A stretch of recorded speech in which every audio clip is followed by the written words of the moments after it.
जिथे ज्ञान आहे तिथे प्रकाश आहे, जिथे अध्यात्म आहे तिथे आत्मशांती आणि स्थैर्य आहे, जिथे संगीत आहे तिथेच तर खरा आनंद आहे, आणि जिथे स्वत्व आहे तिथेच खरं आयुष्य आहे.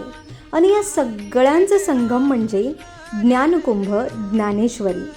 फक्त श्रोते म्हणून नाही, तर स्वतःच्या मनमंदिराचा शोध घेणारे यात्रेकरू म्हणून या. स्वतःला नव्याने ओळखायला या. ज्ञान, अध्यात्म, भावनिक, बौद्धिक, आनंद आणि आत्मशक्ती यांचा सुरेख संगम म्हणजे ज्ञानकुंभ ज्ञानेश्वरी. हा फक्त एक कार्यक्रम नाही आहे, ही एक दिव्य अनुभूती आहे. ती अनुभवायला तुम्हाला यायलाच पाहिजे. भेटूया लवकरच.